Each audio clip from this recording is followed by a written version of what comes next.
कल्प वृक्ष का वरदान। यह कहानी एक गरीब मेहनती आदमी की है जिसका नाम सामू है, जो हर रोज अपनी रोजी रोटी कमाने के लिए कड़ी मेहनत करता था। लेकिन अभी कुछ दिनों से उसे कोई काम नहीं मिल रहा। हे भगवान, क्या करूं? पूरे गांव में हर जगह काम ढूंढा, लेकिन कहीं भी काम नहीं मिल रहा। क्यों ना आप बगल के गांव में काम ढूंढे, शायद वहाँ कुछ काम मिल जाए। सामू दूसरे गांव में काम ढूंढने जाता है।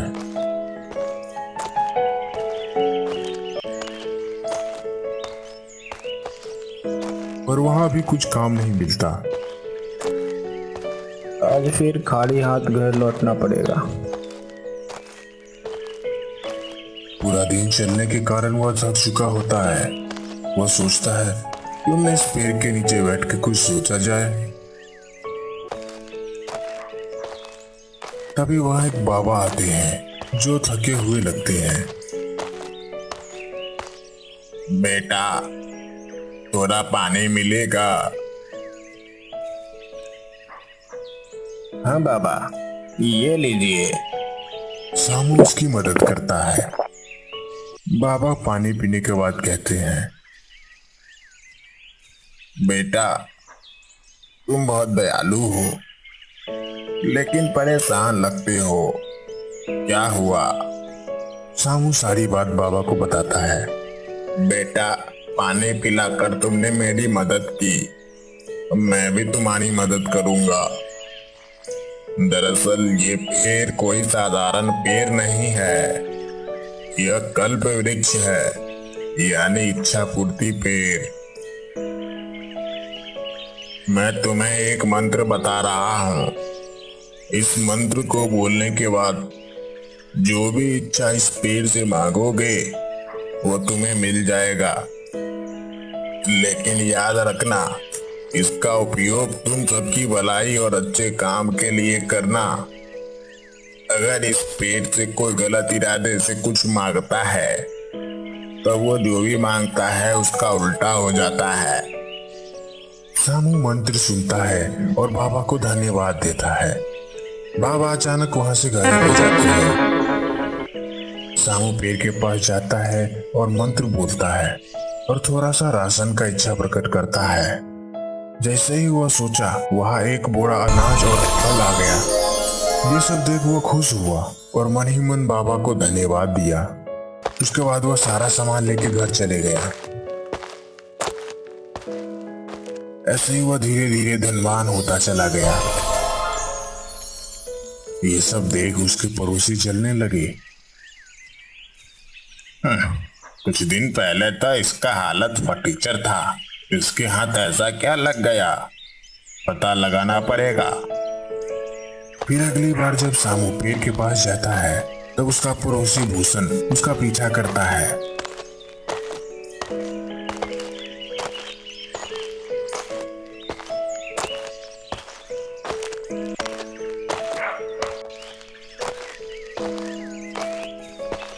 और भूषण सारे राज जान जाता है।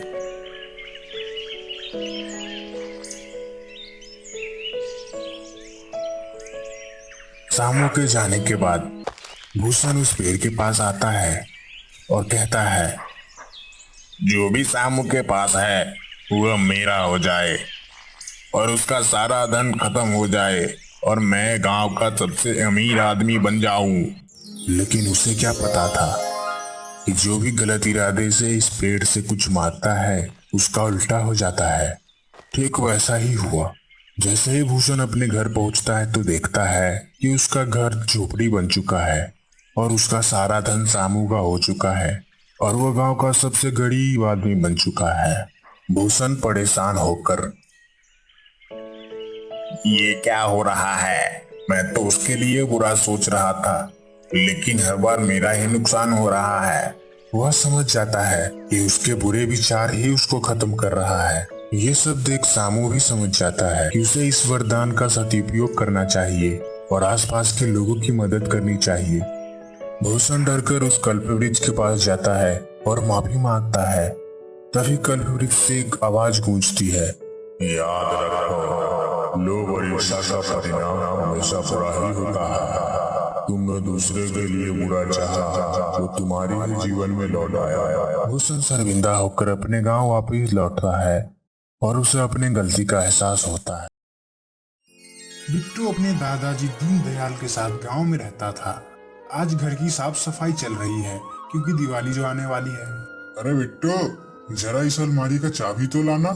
हाँ दादाजी, अभी लाता हूँ। बिट्टू के उस कमरे में जाते ही अचानक कुछ टूटने की आवाज आती है। अरे बिट्टू, क्या तोड़ दिया? हमेशा कुछ न कुछ तोड़ देता है। बिट्टू जब उस कमरे से बाहर आता है तब उसके हाथ में एक पुराना लकड़ी का बक्सा रहता है जिसमें एक पेंसिल रहती है। दादाजी, ये पुराना बॉक्स मिला है, इसमें लाल कपड़े में लिपटी हुई पेंसिल है। ये पेंसिल किसका है दादाजी? दीनदयाल बिट्टू के हाथ में बॉक्स देखकर मुस्कुराते हैं और वे समझ जाते हैं कि ये वही जादुई पेंसिल है जिसे उन्होंने अपने बचपन में खोजा था। अरे ये कोई मामूली पेंसिल नहीं है, ये एक जादुई पेंसिल है जिसे मैंने अपने बचपन में खोजा था। जादुई पेंसिल? दादाजी, ये जादुई पेंसिल क्या है? अभी बताता हूँ। दीनदयाल फिर उस पेंसिल की मदद से कुछ बनाने लगता है।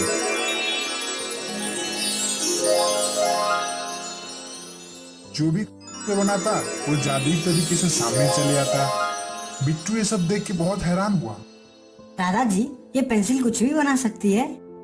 ये कोई साधारण पेंसिल नहीं है। दादाजी, मुझे भी बताओ दादाजी, आपको ये कैसे मिला दादाजी? पहले तू ये बता, किस चीज की सवारी करेगा? दादाजी, आपको अपने जमाने के गाड़ी पे सवारी कराओ। मेरे जमाने में तो सिर्फ बैलगाड़ी हुआ करती थी, तो क्या तू बैलगाड़ी में सवारी करेगा? हाँ दादाजी, मैं बैलगाड़ी में सवारी करूंगा। बैलगाड़ी में सवारी करने में बहुत मजा आएगा। दीनदयाल तुरंत ही पेंसिल से एक बैलगाड़ी बनाते हैं और वे कोई साधारण बैलगाड़ी नहीं थी। दादाजी, अरे वाह, इस बैलगाड़ी में तो पंख भी है। इसका मतलब क्या ये उड़ भी सकती है? बिल्कुल सही कहा तुमने, ये उड़ भी सकती है। इस पेंसिल की यही तो खास बात है, इससे हम कुछ भी बना सकते हैं। दोनों उस बैलगाड़ी पर सवार होते हैं और हवा में उड़ जाते हैं और वे बादलों के बीच उड़ रहे हैं। दीनदयाल सोचते हैं क्यों ना पेंसिल मिलने की घटना बिट्टू को अपनी आंखों से दिखाई जाए। वो जल्दी से पेंसिल से कुछ बनाते हैं और वो समय में अतीत में चले जाते हैं जब उन्हें ये पेंसिल मिली थी। अब बिट्टू और उसके दादाजी अतीत में हैं। दादाजी का बचपन का नाम दीनू था। माँ, मैं खेलने जा रहा हूँ। अरे दीनू, बेटा याद रखना, उस गुफा के पास मत जाना, वहाँ से अजीब अजीब आवाजें आती है, तुमने सुना है ना? ठीक है माँ, मैं वहाँ नहीं जाऊँगा। दीनू अपनी माँ से झूठ बोलता है और वह उसी गुफा की तरफ चले जाता है। दादाजी और बिट्टू भी उसके पीछे पीछे गुफा की तरफ चले आते हैं। दीनू उस गुफा के ऊपर चढ़ने की कोशिश करने लगता है पर अचानक उसका पैर फिसल जाता है और वो गुफा के अंदर गिर जाता है। ये क्या? मैं तो गुफा में फंस गया। अब मैं यहाँ से बाहर कैसे निकलूं? माँ ने ठीक कहा था, मुझे उस गुफा की तरफ नहीं आना चाहिए था। दीनू गुफा में आगे बढ़ने लगता है। उसे कुछ दूरी पर अचानक से रोशनी दिखाई पड़ती है। अरे अरे, ये बॉक्स यहाँ क्या कर रहा है? दीनू अब उस बक्से के पास जाता है और उस बक्से को खोलता है। ये क्या? इसमें पेंसिल? ये पेंसिल यहाँ क्या कर रही है? जरूर इस पेंसिल में कुछ खास बात होगी।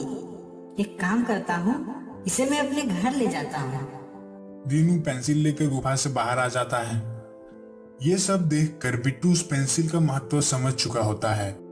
बिट्टू, अब तुम जान गए ना ये पेंसिल मुझे कैसे मिली। अब चलो हम अपने समय में वापस चलते हैं। दादाजी फिर से पेंसिल की मदद से वही उड़ने वाली बैलगाड़ी बनाते हैं। वे दोनों उस पे सवार होकर वर्तमान में चले जाते हैं। दादाजी, मैं इस पेंसिल से क्या क्या बना सकता हूँ? अरे समय रहते तुम सब सीख जाओगे बिट्टू, लेकिन याद रखना इसके साथ जिम्मेदारी भी आती है। बिट्टू और दीनदयाल समय यात्रा से वापस अपने समय में आ जाते हैं। दोनों अब घर में बैठे हैं। सब कुछ सामान्य लग रहा है, लेकिन अचानक हल्की सी कंपन महसूस होती है। दादाजी, ये क्या था? ये घर क्यों हिल रहा है? बिट्टू, लगता है कुछ गड़बड़ है। जादुई पेंसिल का असर सिर्फ हमारे समय में नहीं होता है। दीनदयाल तुरंत उसी पुरानी लकड़ी के बॉक्स की तरफ देखते हैं जिसमें पेंसिल रखी थी। लेकिन ये क्या, पेंसिल वहाँ से गायब है। दादाजी, ये पेंसिल कहाँ गई? अभी तो यही थी। लगता है कोई और भी इस पेंसिल की ताकत के पीछे है। हमें जल्द उस पेंसिल को ढूंढना होगा। तभी हवा में एक अजीब सी आवाज सुनाई देती है। मैं तो इसी दिन का इंतजार कर रहा था कि कब तुम इस पेंसिल का उपयोग करो और मुझे पता चल जाए कि ये पेंसिल कहाँ है। दादाजी, दादाजी, आवाज कैसी है? ये वही है जिसके बारे में मैं सोच रहा था। बहुत समय पहले की बात है। एक गांव था जिसका नाम था संतपुर। ये गांव अपनी सादगी, एकता और प्रेम के लिए जाना जाता था। लेकिन इसी गांव में एक आदमी रहता था जिसका नाम था रघु। रघु लालची और चालाक था। वह हमेशा दूसरों का हक मारने और खुद को लाभ पहुंचाने की कोशिश में रहता था। उसे बस अपनी फिक्र रहती थी और उसके लालच की वजह से कई लोग परेशान थे। रघु ने एक बार गांव वालों को धोखे से अपनी जमीन बेचकर उनसे बड़ी रकम ऐंठ ली। गांव वाले उस पर भरोसा कर बैठे थे, लेकिन उसे जरा भी अफसोस नहीं हुआ। उसके मन में सिर्फ एक ही चीज थी, पैसा। अरे जो भी हो, पैसा हाथ में आना चाहिए। लोग क्या सोचते हैं, इससे मुझे क्या फर्क पड़ता है। गांव में एक बुजुर्ग बाबा भी रहते थे जिनका नाम हरिराम था। लोग उन्हें आदर से सुनते थे और उनकी सलाह मानते थे। एक दिन बाबा ने रघु को बुलाया और उसे समझाने की कोशिश की। रघु बेटा, दूसरों का हक छीन कर कभी सुख नहीं मिलेगा। जैसी करनी वैसी भरनी, ये बात हमेशा याद रखनी चाहिए। बाबा, मुझे इन सब बातों में कोई रुचि नहीं है। पैसा ही मेरे लिए सब कुछ है। कुछ ही दिनों बाद रघु ने गांव के एक और किसान रामू की जमीन पर कब्जा करने की योजना बनाई। वह रामू की मुश्किल का फायदा उठाकर उसे उधार दे रहा था और फिर उसकी जमीन हड़पना चाहता था। तभी कुछ अनोखा हुआ। एक रात जब रघु अपने घर में सो रहा था, उसे एक अजीब सपना आया। क्या आपको लगता है कि रघु के साथ कुछ बुरा होने वाला है? अगर हाँ, तो इस वीडियो को लाइक करें और अपने नाम को कमेंट में लिखें।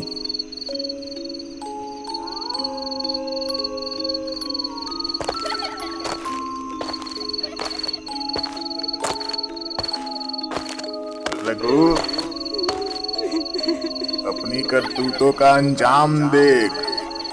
और वो शख्स जिससे तुमने अन्याय किया है, वो तुझे यहीं मिलेगा। रघु ने चारों ओर देखा तो उसे अपने पास कई लोगों की परछाइयां दिखने लगी।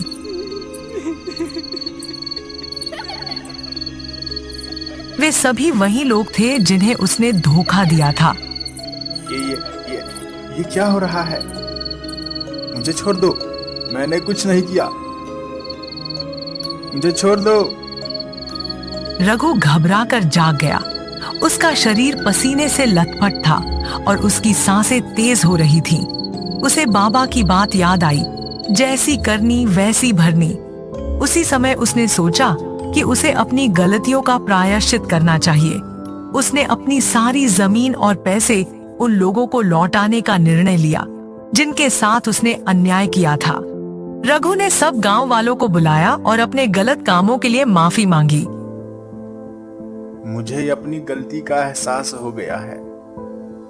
मैं अपने सभी गलत कामों को ठीक करूंगा।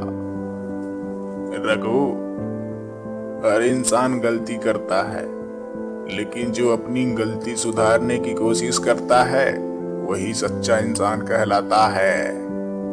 उसने बाबा के पास जाकर अपनी गलती मानी और बाबा ने उसे माफ कर दिया। गांव वालों ने भी उसे माफ कर दिया और उसे एक नई शुरुआत करने का मौका दिया। रघु, हमें खुशी है कि तुम्हें अपनी गलती का एहसास हो गया है। हम सब तुम्हारे साथ हैं। हाँ, अब तुम्हारे साथ है। इसके बाद रघु ने ईमानदारी से काम करना शुरू कर दिया और गांव के लोगों की मदद करने लगा। धीरे धीरे रघु का जीवन पूरी तरह बदल गया और गांव वाले भी उसकी इज्जत करने लगे। इस कहानी से हमें यह सीख मिलती है कि इंसान चाहे कितनी भी चालाकी से अपना काम क्यों न करे, उसकी करने का फल उसे जरूर मिलता है। जैसे रघु ने अपनी गलतियों को सुधारकर अपनी जिंदगी को एक नई दिशा दी, वैसे ही हमें भी अपनी गलतियों से सीखकर सही रास्ते पर चलना चाहिए। आखिरकार जैसी करनी वैसी भरनी। अगर आपको ये कहानी पसंद आई हो तो इसे लाइक करें और हमारे चैनल को सब्सक्राइब करें ताकि आपको ऐसी और भी दिलचस्प कहानियां देखने को मिले। धन्यवाद।